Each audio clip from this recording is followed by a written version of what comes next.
और्णमुक्कारम् जिनवर वस हस वर्धमानस दंसनमग्गं वोच्छामि जहाकम्मं समासेन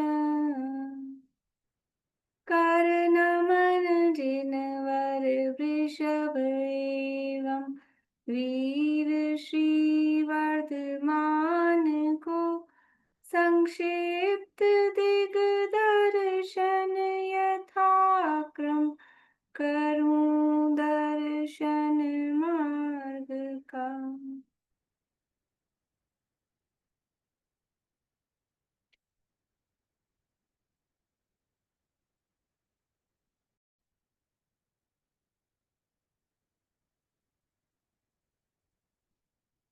अष्टबाहु नामक ये ग्रंथ है, आचार्य भगवान श्रीमद कुंकुंदाचार्य देव द्वारा रचित। इसके अंतर्गत यहाँ पहला जो पाहुड़ है, दर्शन पाहुड़ की चर्चा अपनी चल रही है, जिसमें धर्म का मूल दर्शन है, इसलिए जो दर्शन से रहित है उसकी वंदना नहीं करनी चाहिए। ये यहाँ दूसरी गाथा में बताया है और उसी के भावार्थ की चर्चा अपनी चल रही है। गाथा और पद्यानुवाद का पाठ करते हैं। पेज नंबर 3 है।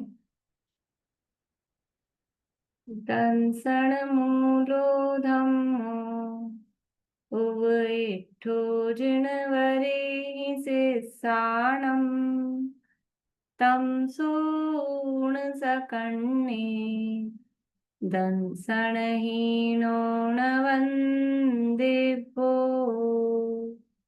सद्धर्म का है मूल दर्शन जिनवरेंद्रों ने कहा, हे कान वालों सुनो दर्शन हीन वंदन योग्य न।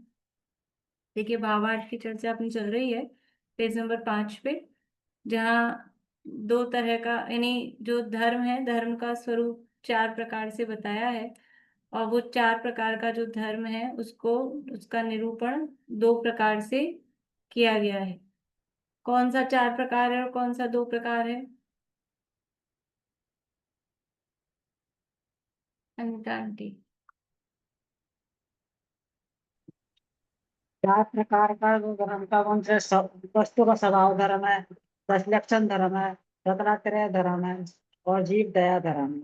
और 2 प्रकार का है निश्चय और व्यवहार धर्म। बढ़िया। तो ये 4 प्रकार से, यानी उसका स्वरूप बताया है। 4 प्रकार से स्वरूप बताया है। धर्म कितने हैं? धर्म तो एक ही है और उन चारों का ही निरूपण निश्चय रूप से और व्यवहार रूप से यहाँ पर किया है। तो जो व्यवहार धर्म है, वो व्यवहार धर्म के अनेक रूप हो जाते हैं, अनेक प्रकार से उसको बताया जा सकता है। तो ऐसा जो धर्म है, उस धर्म की, जो धर्म सहित जो आचरण करना है, उसी का नाम दर्शन, और उस धर्म की जो श्रद्धा प्रतीति रुचि, उसका नाम दर्शन, ये यहाँ पर कहा है। तो अंतरंग सम्यक दर्शन क्या है, ये कल बताया था। अंतरंग सम्यक दर्शन तो जीव का भाव है। अंतरंग में तो वो है जिसको कल अपन ने उपादान निमित्त के रूप में भी देखा था कि उपादान रूप से वो जो हो रहा है वो जीव में हो रहा है, लेकिन उसके साथ में बाहर में निमित्त क्या है, तो बाहर में निमित्त रूप में कर्म के उपशम आदि वो निमित्त होते हैं। तो उसको यहाँ बताया था कि वो जो ऐसा अनुभव है, आत्मा का अनुभव, उसमें अनुभव होना, वो निश्चय अंतरंग सम्यक दर्शन है। और वो अनुभव क्यों नहीं हो रहा है, तो अनादिकाल से मिथ्यात्व कर्म का उदय चल रहा है, इसके कारण वो अनुभव नहीं हो पा रहा है। तो उसके तरफ से, कर्म के उपशम की तरफ से कल अपन ने चर्चा की थी, साधी मिथ्या दृष्टि, अनादि मिथ्या दृष्टि, और कितनी प्रकृतियों का वो उपशम करके प्रथमोपशम सम्यक इत्यादि की प्राप्ति होती है। ये यहाँ कल अपन ने चर्चा कर ली थी। अब यहाँ जो ये 5 पेज पे सेकंड लास्ट पैराग्राफ है, उसकी 2-3 3 लाइन ऊपर से। बोलिए आशांति। 8 कर्म ही गिनाए, मिथ्यात्व कर्म को क्यों नहीं गिनाया जाता? आप बताइए, 8 कर्मों में मिथ्यात्व कर्म नहीं है क्या? वो तो दर्शन मोहिनी में तो है, पर तो ऐसे अलग से मिथ्यात्व कर्म नहीं लगाया कि दर्शन मोहिनी में है, पर ऐसे मिथ्यात्व कर्म तो सबसे पहला ही कर्म है बड़ा। वही तो नाम दे दिया ना, दर्शन मोहनी तो उसका। वैसे ठीक है, ऐसे 8 कर्मों में है, किसी को नहीं पता चलता, एकदम मिथ्यात्व तो अलग से पूरा पैटर्न ही मिथ्यात्व पे चल रहा है। सही बात है।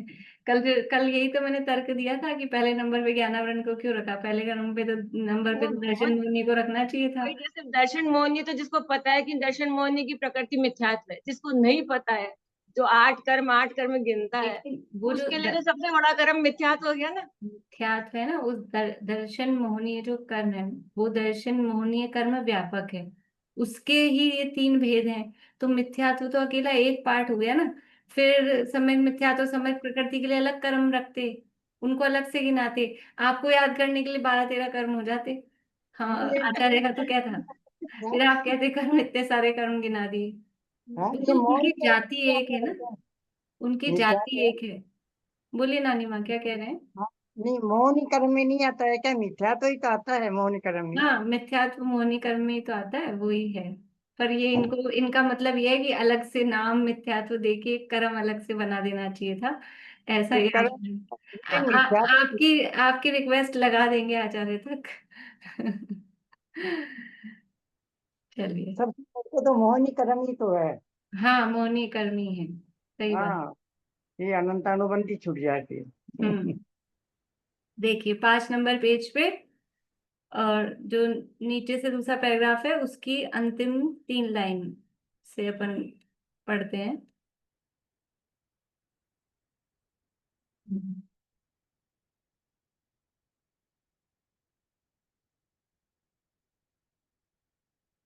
इन प्रकृतियों का उपशम होने का बाह्य कारण, अब ये बाहरी कारण बता रहे हैं, सामान्यतः द्रव्य क्षेत्र काल भाव हैं। उनमें द्रव्य में तो साक्षात तीर्थंकर के देखना आदि, यानी दर्शन आदि, तीर्थंकर परमात्मा के दर्शन करना, वो द्रव्य हुआ। तीर्थंकर परमात्मा वो द्रव्य हुए, वो बाहरी द्रव्य रूप से कारण हुआ।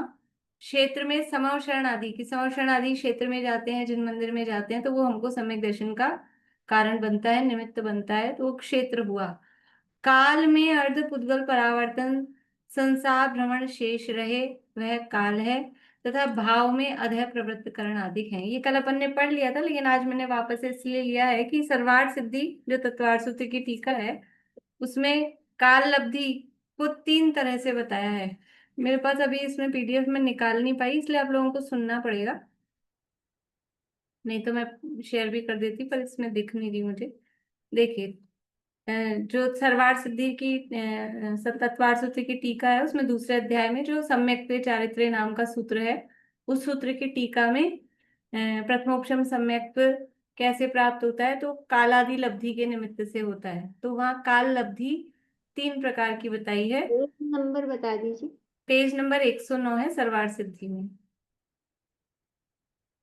नीचे से लास्ट लाइन से ही है।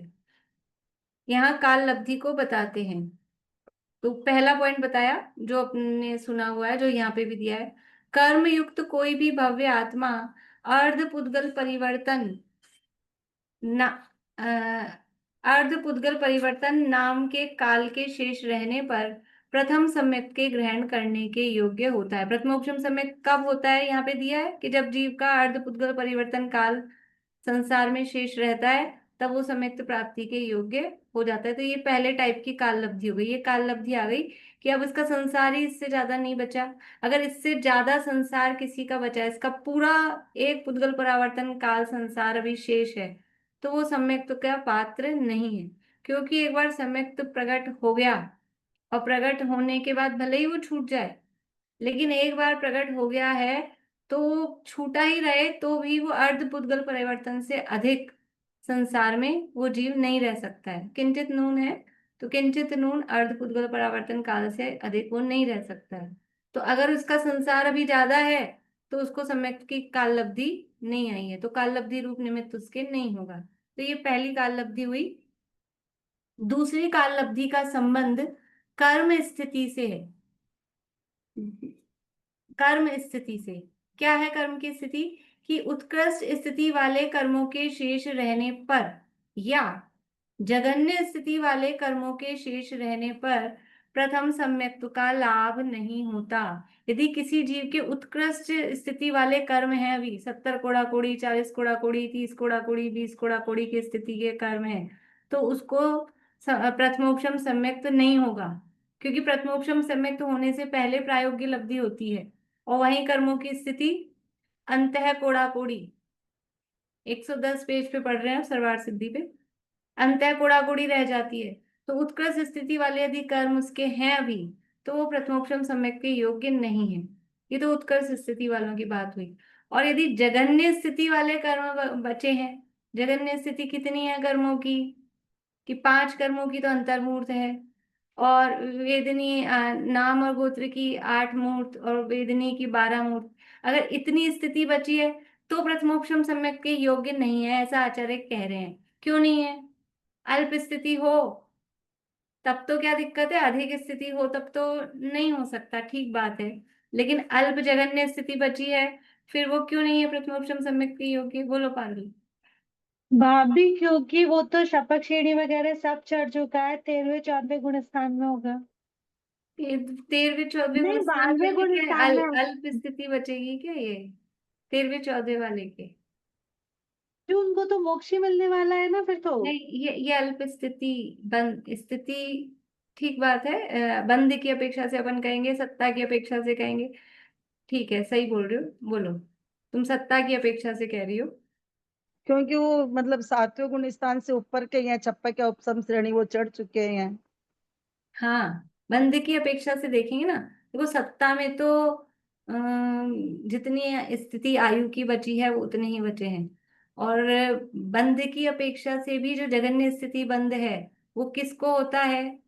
वो श्रेणी, शपथ श्रेणी में ये जो कर्मों की जघन्य स्थितियां बताई है ना, अंतर्मूर्त आयु को छोड़ देना, आयु को छोड़ के बाकी 7 कर्मों की जो जघन्य स्थिति है वो शपथ श्रेणी में बंधती है, श्रेणी के गुण स्थानों में बनती है। तो जो शपथ श्रेणी चढ़ रहा है वो प्रथमोपशम सम्यक प्राप्त करेगा? जो शपथ श्रेणी चढ़ रहा है वो प्रथमोपशम सम्यक प्राप्त करेगा, तो वो भी प्रथमोपशम सम्यक प्राप्त करने के योग्य नहीं है। तो ये कर्मों की स्थिति की अपेक्षा से बताया। ये दूसरी काल लब्धि है, कर्म स्थिति। देखिए यहीं पढ़ देती हूँ पूरा आगे का। दूसरी काल लब्धि का संबंध कर्म स्थिति से है। उत्कृष्ट स्थिति वाले कर्मों के शेष रहने पर या जघन्य स्थिति वाले कर्मों के शेष रहने पर प्रथम सम्यक का लाभ नहीं होता। शंका, तो फिर किस अवस्था में होता है? समाधान, जब बंधने वाले कर्मों की स्थिति अंतः कोड़ाकोड़ी सागरोपम पड़ती है और विशुद्ध परिणामों के वश से सत्ता में स्थित कर्मों की स्थिति संख्यात 1000 सागरोपम कम अंतः कोड़ाकोड़ी सागरोपम प्राप्त होती है, तब यह जीव प्रथम सम्यक के योग्य होता है। मतलब अंतः कोड़ाकोड़ी सागर जब स्थिति हो जाती है तभी वो प्रथमोपशम सम्यक के योग्य होता है। ठीक है। तीसरी तीसरी जो काल लब्धि है, एक काल लब्धि भव की अपेक्षा होती है। ये तीसरी काल लब्धि का कई अपेक्षा कह रहे हैं भव, वो भव की अपेक्षा होती है। अब भव की अपेक्षा का क्या मतलब है कि जो भव्य है, संगी है, पर्याप्तक है और सर्व विशुद्ध है, वह प्रथम सम्यक को उत्पन्न करता है। मतलब ये भव की अपेक्षा कि भव्य है, तो भव्य है, फिर संगी है उस भव में, वो संगी है, पर्याप्तक है और विशुद्ध है। जो 9 पॉइंट्स अपन ने देखे थे प्रथमोपशम सम्यक की पात्रता की, वो समझ लेना। तो ये भव की अपेक्षा, ये अगर वो संगी नहीं है तो अभी उसकी काल लब्धि नहीं है, अगर वो पर्याप्तक नहीं है तो अभी उसकी काल लब्धि नहीं है, अगर वो एक और उसमें गर्भज का पॉइंट भी था, अगर वो गर्भज नहीं है तो प्रथमोपशम सम्यक की अभी काल लब्धि उसकी नहीं है। तो ऐसे ये जो पॉइंट्स देखे थे अपन ने, वो भव की अपेक्षा से काल लब्धि एक उसको में वो प्राप्त। था ना, सचेत अवस्था में हो हाँ, और जागृत है, ज्यादा साकार साकार दर्शनों को हो उपयोगी गई। हो। हाँ, वो सब अपेक्षा यहाँ पे लगा लेंगे। तो इस तरह से ये 3 प्रकार की काल लब्धि सर्वार्थ सिद्धि के आधार से थोड़ा यहाँ बताया था। देखिए अब आगे आगे आ जाइए अष्टपाहुड़ में ही, पेज नंबर 5 का लास्ट पैराग्राफ।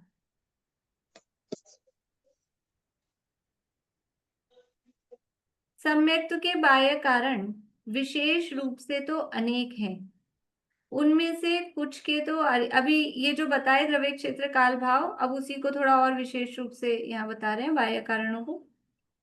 कुछ के तो अरहंत बिंब का देखना, कुछ के जिनेंद्र के कल्याणक आदि की महिमा देखना, कुछ के जाति स्मरण, कुछ के वेदना का अनुभव, कुछ के धर्म श्रवण तथा कुछ के देवों की रिद्धि का देखना इत्यादि बाह्य कारणों द्वारा मिथ्यात्व कर्म का उपशम होने से उपशम सम्यक्त्व होता है। अभी आपको बताना है इसमें से कि किनके तो कल्याणक दर्शन, किनके अरहंत बिंब का देखना, किनके जाति स्मरण के से माध्यम से, ये अपन ने पढ़ लिया है। किनके किनके किस, किनके का मतलब आप लोग समझ पा रहे? गति के आधार पे बताना है आपको, है ना? बोलिए अर्चना। मैम ये सबसे पहले जो दिया अरहंत बिंब का देखना, ये मनुष्य गति की अपेक्षा है। फिर जिनेंद्र के कल्याणकाद की महिमा और जाति स्मरण, ये देवों की अपेक्षा पड़ा था। फिर कुछ वेदना का अनुभव है, ये नारकी जीवों की अपेक्षा है। और कुछ के धर्म श्रवण तथा कुछ के देवों की रिद्धि, ये भी देवों के उसमें आएगा कि जो नीचे देव होते हैं वह ऊपर की रिद्धि वाले देवों को देखकर फिर उन्हें जाति स्मरण होता है, तो उससे भी उनका मिथ्यात्व नाश हो जाए। यानी कि ये देखो, जो वेदना का अनुभव कहा था ना, वेदना का अनुभव ये नारकियों के ही होगा, मतलब वेदना के अनुभव से सम्यक्त्व की प्राप्ति वो नरक गति में ही होगी। और जिनेंद्र के कल्याणक और ये देवरिद्धि, देवरिद्धि को देखकर सम्यक्त्व की प्राप्ति ये देवगति में ही होगा। और जाति स्मरण है, ये नरक में भी हो सकता है, देवों में भी हो सकता है, दोनों जगह हो सकता है। और धर्म श्रवण, मैम ये त्रियंचों में भी तो हो सकता है ना, जाति स्मरण। हाँ जाति स्मरण देखो होने की बात नहीं, बात ये चल रही है उसके माध्यम से सम्यक्त्व की प्राप्ति। तो त्रियंच गति में भी जाति स्मरण के माध्यम से, और इसमें कुछ विशेष बताना है हर्ष? विशेष तो यही है कि जो एक कथन है ये सामान्य है, जैसे किसी को मनुष्य त्रेंच को भी वेदना हो जाए और सम्यक तो उसके माध्यम से हो जाए, तो टैग नहीं लगाओ कि भी यह ग्रंथ में नहीं लिखा। लेकिन किसी को पीड़ा हो रहे, जनरल वेदना नाम मत दो, पीड़ा होए उस माध्यम से सम्यक दर्शन हो जाए।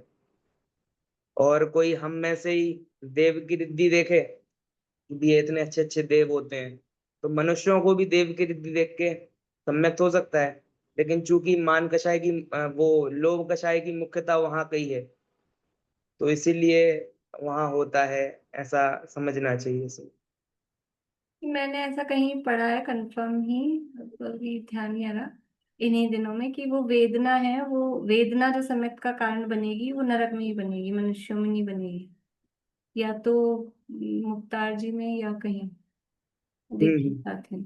मैम अभी जो आपने नारकियों का वर्णन पढ़ाया था, तो उसमें तब बताया था विशेष रूप से हाँ इस उसी बात। में, क्योंकि अभी अभी वो नरक में और वहां सम्यक्त्व की उत्पत्ति के कारण आए थे ना, तो या तो तिलोपन्नति में आया है या कहीं।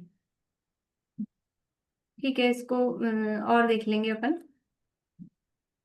तो ये मतलब अलग अलग गति के आधार पे कुछ तो कारण कॉमन है। अनिता आंटी कुछ पूछना है आपको?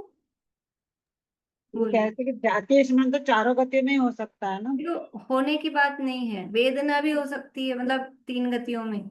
बात यहाँ चल रही है सम्यक्त्व के कारणों की। तो कौन सा कारण, किस, तो जाति स्मरण है वो चारों गतियों में कारण बन सकता है। लेकिन जैसे कारण बन सकता है, पर मुख्य रूप से कहाँ बनता है, तो वो जाति स्मरण में, नारकियों के बाद। नरक और देवों में। धर्म श्रवण तो सब में बन सकता है, हम्म। धर्म श्रवण तो सबके हाँ बन सकता है, हाँ, धर्म श्रवण सबके बन सकते हैं। चारों ही बन सकता है। हाँ, तो इस प्रकार से ये बाह्य कारणों द्वारा मिथ्यात्व का उपशम होने से उपशम सम्यक्त्व होता है।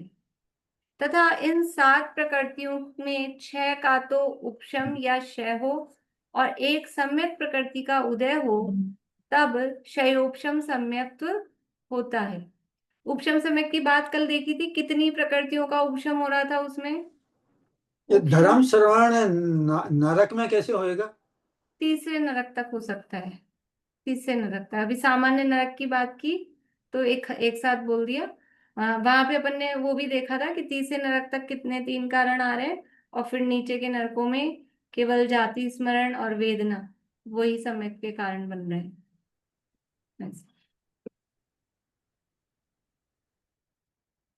हाँ क्या हाँ क्या पूछा था मैंने? हाँ, कल प्रथमोपशम सम्यक में कितने प्रकृतियों के उपशम से प्रथमोपशम सम्यक की प्राप्ति, कल जो बात हुई थी अपनी।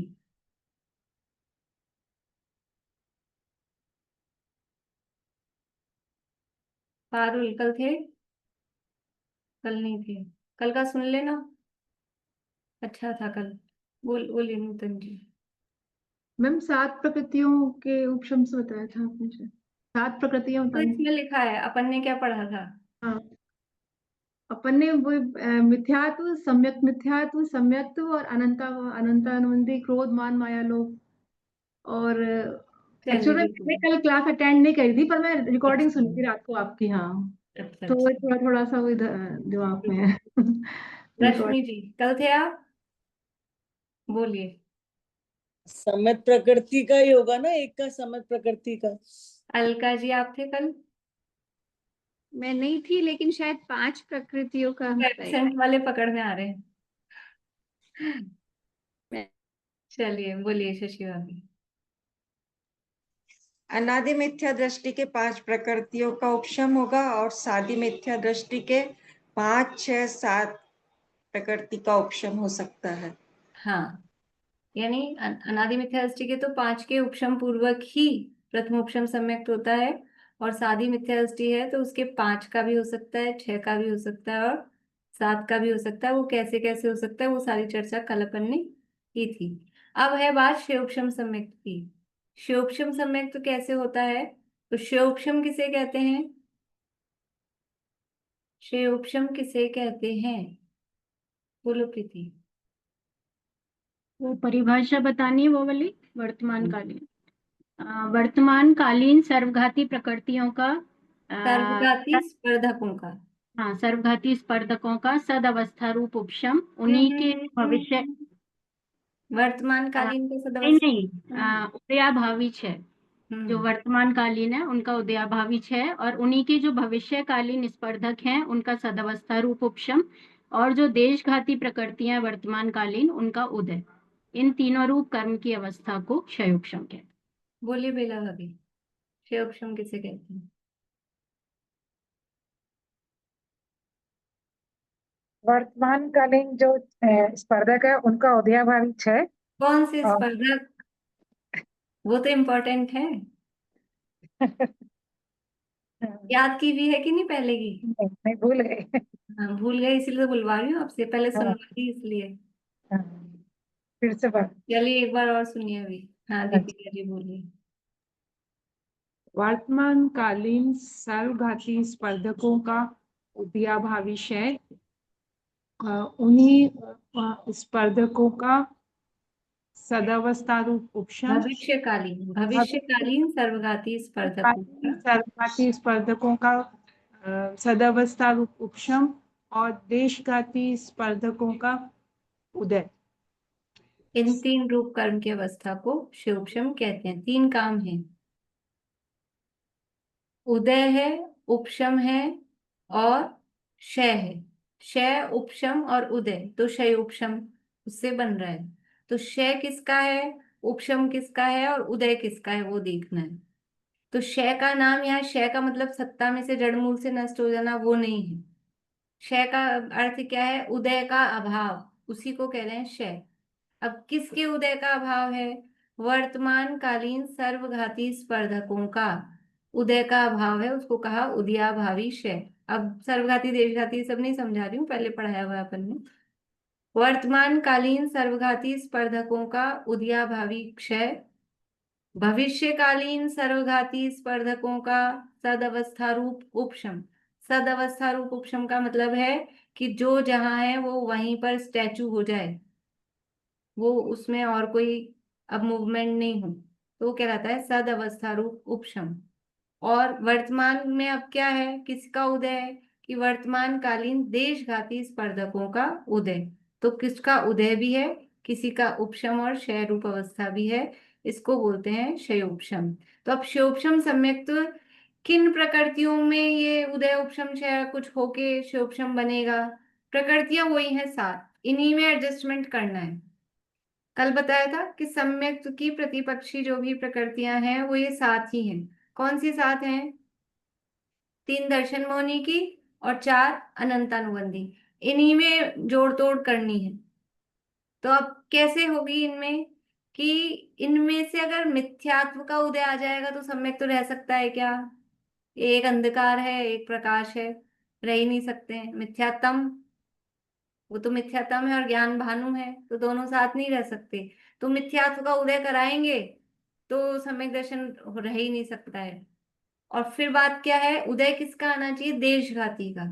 और मिथ्यात्व प्रकृति कैसी है, सर्वघाती है।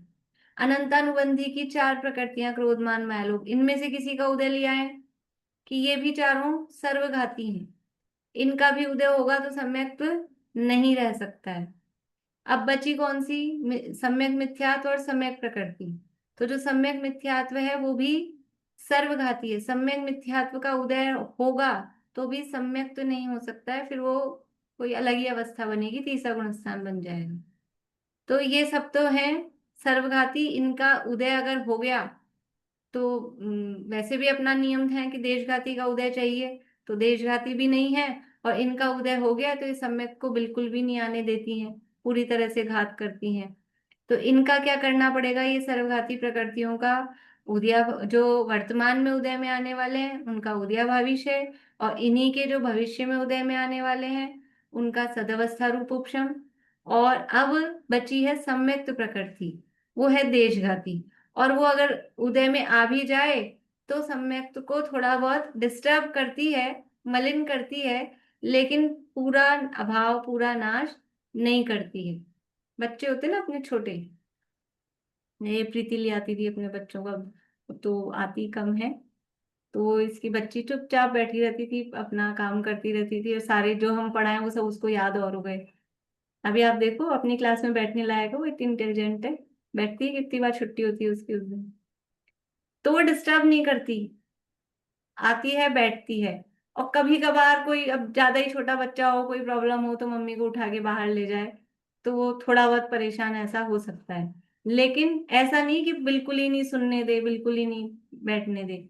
और कुछ बच्चे ऐसे होते हैं कि बैठ कैसे जाए मम्मी प्रवचन में, वो उठा के ही लेके जाएंगे, तो जो उठा के ही ले जाएंगे वो है सर्वघात। और ये थोड़ा बहुत खेल कूद उछल कूद करते रहते हैं, लेकिन चलता है, मम्मी सुन सकती है, तो वो है देशघाती। तो जो सम्यक प्रकृति है वो देशघाती प्रकृति है, उसके उदय में सम्यक्त्व में कुछ दोष तो लगते हैं, लेकिन सम्यक्त्व का अभाव नाश नहीं होता। वो यहाँ कह रहे हैं कि इनमें से, देखिए पीछे से, इन 7 प्रकृतियों में 6 का तो उपशम या क्षय हो और एक सम्यक प्रकृति का उदय हो। कौन सी 6 का उपशम या क्षय हो रहा है बेला भाभी, कौन सी 6 का उपशम या क्षय हो रहा है? दर्शन मोहनी की 2 और अनंतानुबंधी की 4। अब आपको स्पेसिफाई करना है, दर्शन मोहनी की 2 नहीं, कौन सी 2? मिथ्यात्व और सम्यक मिथ्यात्व। हाँ, और मिथ्यात्व, सम्यक अनंतानुबंधी की 4, मिथ्यात्व और क्रोध मान माया लोभ। अनंतानुबंधी की 4, ये 6। इन 6 का तो उपशम और क्षय, तो कौन सा उपशम और कौन सा क्षय? जैसे कौन सा उपशम, मतलब कि सर्वघाती स्पर्धों का उदयाभावी क्षय और अवस्था रूप उपशम, सदवस्था रूप उपशम, ये भविष्य काल का सर्वघाती है। सदवस्था रूप हाँ, उपशम। ये सर्वघाती हैं 6, तो इनका उदयाभावी क्षय और सदवस्था रूप उपशम हो, और एक सम्यक प्रकृति वो देशघाती है उसका उदय हो, तब क्षय उपशम सम्यक्त्व होता है। इस प्रकृति के उदय से किंचित अतिचार मल लगता है, तथा इन 7 प्रकृतियों का सत्ता में से नाश हो तब शायिक सम्यक्त्व होता है।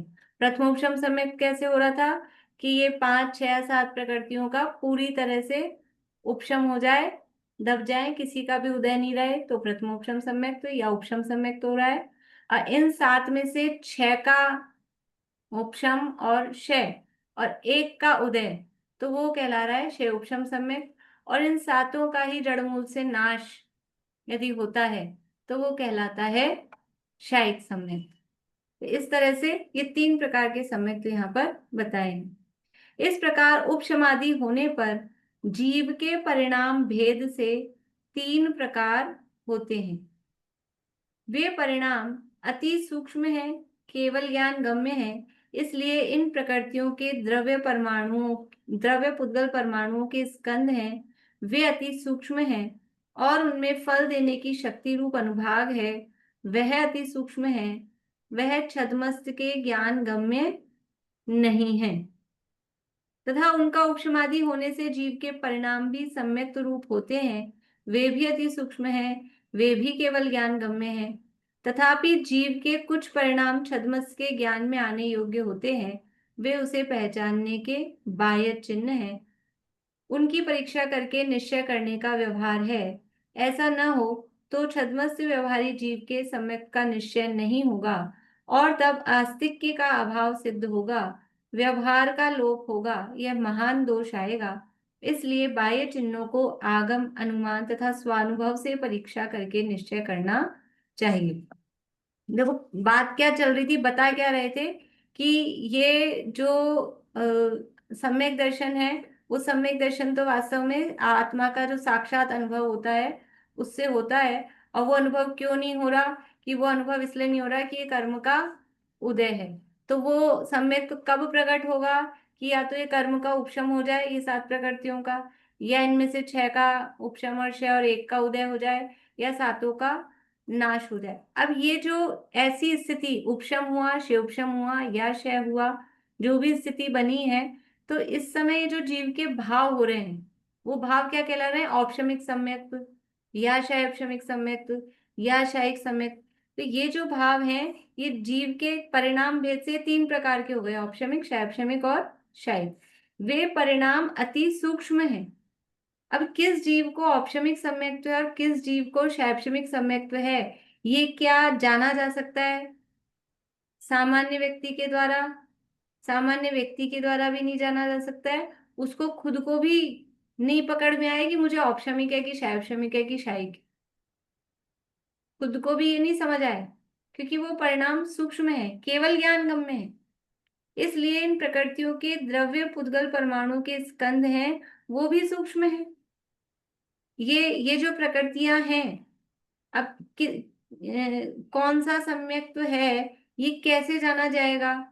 कि वो कर्म दिखेंगे कि इनका उपशम हुआ हुआ है, कि इनका क्षय हुआ हुआ है, कि ये दबा है, ये उदय में, तब तो जाना जाएगा ना। जीव के परिणाम, यद्यपि वो कर्म का परिणमन कर्म में है और कर्म के परिणमन के अनुसार जीव के भाव, इन दोनों में निमित्त नैमित्तिक संबंध है। इधर होता है कर्म का उदय, तो इधर जीव का भाव कहलाता है और एक, इधर होता है कर्म का उपशम, तो जीव का भाव कहलाता है औपशमिक। दोनों अलग अलग हैं, लेकिन दोनों ही बातें सूक्ष्म हैं। ना तो कर्म दिखाई दे रहे हैं और ना जीव के ये अंतरंग रियल जो भाव हैं वो दिखाई दे रहे हैं। फिर हम कैसे पहचाने अब किसी को सम्यक दृष्टि है? तो कह रहे हैं अगर ये पहचानेंगे नहीं तो कह रहे हैं महान दोष आएगा, धर्म लोप हो जाएगा, आस्तिक्य का अभाव हो जाएगा, किसी के सम्यक का निश्चय ही नहीं होगा। ये तो दोनों पकड़ में ही नहीं आ रहे, ना तो हमको कर्म दिख रहे हैं, ना हमको जीव का अंतरंग जो निश्चय, वो सम्यक का भाव है वो दिख रहा है कि औपशमिक है कि शैक्षणिक है कि क्षयिक है। औपशमिक शैक्षणिक छोड़ो, सामान्य रूप से भी ये जीव सम्यक दृष्टि है अंतरंग भावों से, तो हमको भाव नहीं पकड़ में आ सकते हैं, और ना हमको उसके कर्म दिखते हैं, ये कर्म भी सूक्ष्म है। ये यहाँ कह रहे हैं कि ये जो पुद्गल परमाणु के स्कंध हैं वे अति सूक्ष्म हैं और उनमें फल देने की शक्ति रूप जो अनुभाग है, वो अनुभाग और भी सूक्ष्म है, वह अति सूक्ष्म है। वह छद्मस्त के ज्ञान गम्य नहीं है, छद्मस्त मतलब अल्प ज्ञानियों के ज्ञान गम्य नहीं है। तथा उनका उपशमादि होने से जीव के परिणाम भी सम्यक्त रूप होते हैं, वे भी अति सूक्ष्म हैं, वे भी केवल ज्ञान गम्य हैं। तथापि जीव के कुछ परिणाम छद्मस्तिष्क के ज्ञान में आने योग्य होते हैं। देखो कर्मों का तो ये मतिशुद्ध ज्ञान में कर्म पकड़ में आते नहीं है, अल्पज्ञ के ज्ञान में वो आने योग्य नहीं है, लेकिन जीव के कुछ परिणाम हैं वो छद्मस्थ जीव के पकड़ में आ सकते हैं। तो ज्ञान में आने योग्य हैं, वे उसे पहचानने के बाह्य चिन्ह, बाहरी कुछ चिन्ह हैं जिनसे कि जीव के उन परिणामों को पहचाना जा सकता है, अनुमान लगाया जा सकता है, वो बाहरी चिन्ह है। उनकी परीक्षा करके निश्चय करने का व्यवहार है। उन चिन्हों की परीक्षा करके फिर उस जीव का ये निश्चय किया जा सकता है कि सम्यक दृष्टि है कि मिथ्या दृष्टि है। यदि ऐसा नहीं करें, बाहरी भी कोई चिन्ह नहीं हो और किसी प्रकार से हम निश्चय निर्णय नहीं कर सकें सम्यक दृष्टि मिथ्या दृष्टि का, तो छद्मस्त व्यवहारी जीव के सम्यक्त्व का निश्चय नहीं होगा। जो छद्मस्त जीव है, व्यवहारी जीव मतलब अभी व्यवहार में वर्तन कर रहा है, संसार अवस्था में है, उसके सम्यक्त्व हो सकता है, होता है, ये निश्चय नहीं होगा। फिर तो सम्यक्त्व कहाँ जाके होगा? फिर तो अनंत भगवान की होगा, क्योंकि बाहर जो लौकिक जीव हैं, संसारी जीव हैं, उनके तो सम्यक तो बाहर में दिखेगा ही नहीं, उनकी तो प्रवृत्तियां क्रियाएं से पकड़ में आएगा नहीं। तो वहीं तो जाके केवल ज्ञान होगा और वही केवल ज्ञानियों के ही तो सम्यक तो होगा और वही जान पाएंगे, बस ऐसी स्थिति हो जाएगी। तो ऐसा न हो तो छद्मस्त व्यवहारी जीव के सम्यक का निश्चय नहीं होगा और तब आस्तिक्य का अभाव सिद्ध होगा। आस्तिक्य का मतलब है धर्म में श्रद्धा, विश्वास। आस्तिक्य बोलते हैं, हम आस्तिक हैं कि नास्तिक हैं, ये शब्द तो सुने, आस्तिक नास्तिक। तो आस्तिक को ही वो आस्तिक्य उससे बनाया, आस्तिक से, कि धर्म में जिसकी श्रद्धा है, धर्म में वस्तु के स्वरूप में देवशास्त्र गुरु में जिसकी श्रद्धा है, तो वो आस्तिक्य है। श्रद्धा का भाव, अस्तित्व को स्वीकार करना, तो सम्यक दृष्टि का अस्तित्व है ऐसा स्वीकार करना, तो उसमें आस्तिक्य भाव। धर्म है, देवगुरु धर्म है, जिन धर्म सच्चा है, ऐसा उसमें स्वीकृति का भाव आस्तिक्य कहलाता है। तो तब आस्तिक्य का अभाव सिद्ध होगा, व्यवहार का लोप होगा। यदि धर्म में श्रद्धा ही नहीं रहेगी तो फिर हम धर्म का व्यवहार, ये देव है, गुरु है, इनको मानना पूजना है, कि बाहर में किसी की भक्ति पूजन श्रद्धा आदि करना है, और जो लोक व्यवहार है, पूज्य पने का व्यवहार है, कुछ भी नहीं रहेगा, क्योंकि बाहर से हम निर्णय कर ही नहीं सकते कौन सम्यक दृष्टि कौन मिथ्या दृष्टि। जैसे देखो, सम्यक दृष्टि में तो थोड़ा अपने को कठिन लगता है, मुनिराज में सरल लगेगा ये समझना। क्या मुनिराज का हमको ये पता लग सकता है कि तीन कषाय चौकड़ी के अभाव पूर्वक भावलिंग इनके है? किसी भी नग्न दिगंबर मुनि वेश को देखकर, क्या बाहर में नग्न दिगंबर दशा को देखकर हम ये निर्णय कर सकते हैं कि ये भावलिंगी है कि द्रव्यलिंगी है? क्या उनके तीन कषाय चौकड़ी के अभाव पूर्वक वीतरागता जो अंदर परिणति चल रही है, आत्मा की परिणति, वो हमको दिख सकती है? नहीं दिख सकती। क्या उनके तीन कषाय चौकड़ी रूप जो कर्म है, वो कर्मों का अभाव हमको दिख सकता है कि नहीं है? कर्म भी नहीं दिखते। तो ये तो अति सूक्ष्म है, केवल ज्ञान गम्य है, वो नहीं दिखते। फिर अब किसको मुनि माने, किसको नहीं माने? हम तो किसी को नहीं माने, गलत आदमी को मान ले तो ऐसा सोच के तो आस्तिक्य का ही अभाव हो जाएगा, हम किसी को गुरु बने स्वीकार ही नहीं कर पाएंगे। तो फिर उसके पहचान के बाहरी चिन्ह दिए। क्या है बाहरी चिन्ह? ये 28 मूल गुणों का पालन, ये समितियों के पालन के माध्यम से, 5 महाव्रतों के पालन के माध्यम से, ये बाहर के चिन्ह है। ये जो द्रव्यलिंग जिसे कहा जा रहा है ना, इसके माध्यम से हम उनको पहचानते हैं। अगर यहाँ सही है तो बस, अंदर का आपको नहीं दिखेगा। अगर 28 मूल गुणों का पालन सही है तो आपका आस्तिक्य भाव उनमें आ जाएगा, आना चाहिए। अगर ये भी नहीं होगा तो व्यवहार धर्म का ही लोप हो जाएगा। ठीक है, ऐसे ही अनंत अनंत से अनंत भगवान को भी हम किससे देखते हैं? क्या अपने को कर्म दिख रहे हैं कि 4 घातिया कर्म इनके हैं कि नहीं है, अभाव हो गया नहीं हो गया? बाहरी उससे ही हम पहचान पाते हैं ना, ये अनंत दशा है, ये बाहरी चिन्ह होते हैं। इसलिए बाह्य चिन्हों को आगम, अनुमान तथा स्वानुभव से परीक्षा करके निश्चय करना चाहिए। 3 साधन हमको बताएं, आगम में जो कहा है, आगम से, फिर खुद के अनुमान से, अनुमान मतलब अंदाज नहीं है, ये हर बार हम देखते हैं, अनुमान है वो प्रमाण ज्ञान है। मति स्मृति संज्ञा चिंता अभिनिबोध, ये बताया था ना उसमें, अनुमान उसमें आता है, प्रत्यक्ष परोक्ष के भेदों में भी आता है। स्मृति प्रतिविज्ञान तर्क अनुमान आगम, वो परोक्ष प्रमाण के भेदों में भी आता है। तो ये आगम और अनुमान ये प्रमाण है। और फिर है स्वानुभव, अपना क्या एक्सपीरियंस है, अपना क्या फीलिंग है, उसके माध्यम से परीक्षा करके निश्चय करना चाहिए। तो अब वो चिन्ह कौन कौन से हैं, उन चिन्हों की चर्चा कल हम आगे बढ़ाएंगे। अभी यहीं पूरा करते हैं।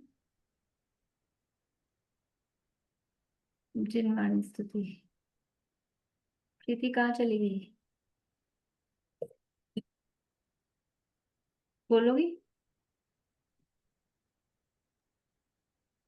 जब से लिया चैतन्य के आनंद का स्वाद, रमणीक भोग भी लगे मुझको सभी ने स्वाद। ध्रुव धाम की ही ओर दौड़े परिणति मेरी, निर्ग्रंथता की भावना अब हो सफल मेरी। बीते अहो आराधना में हर घड़ी मेरी।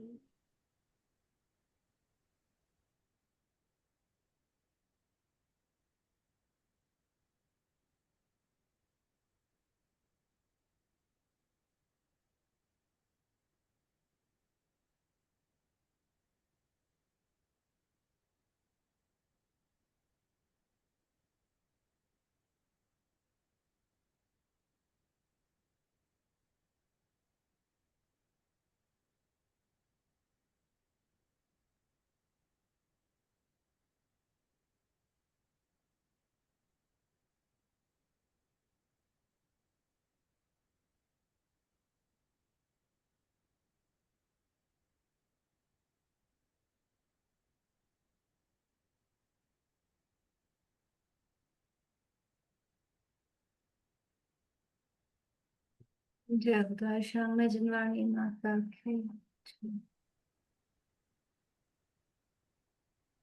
कुछ पूछना है मुझे?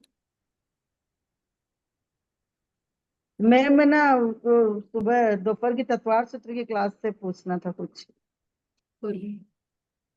मतलब जो आप बोले हो कि जो चार क्षेत्र होता है, जो वीथियां होती है, तो चार क्षेत्र तो चंद्रमा का अलग काउंट होगा और सूर्य का अलग काउंट होगा क्या? हाँ, मतलब चार क्षेत्र बराबर है, लेकिन काउंट तो अलग ही होगा ना। अच्छा, और दूसरी बात है कि जैसे कि जो 184 वीथियां हैं यहाँ पे सूर्य की, फिर लवण समुद्र की, मुझे तो ध्यान ही तो उसमें नहीं। डबल हो जाएगी ना, डबल है ना, यहाँ मतलब दो है। 184 अगर जम्बू द्वीप के, तो लवण समुद्र की भी 184 होगी। दो सूर्य की 184 है, ये आपको हाँ, वो लगाना है। दो सूर्य की 184 है, तो चार सूर्य की कितनी होगी? मतलब 184 होगी। 104 मतलब दो सूर्य की 184 होगी, मतलब हाँ तो मतलब 184 से मल्टीप्लाई करना है आगे। हाँ, मतलब दो सूर्य की 184, तो चार सूर्य की मतलब 184 इंटू 2 ऐसे हो गया। इंटू 2, इंटू 4 नहीं, इंटू 2। इंटू 2 वैसे ही हो जाएगा ना। हाँ, ठीक। जय श्री राम।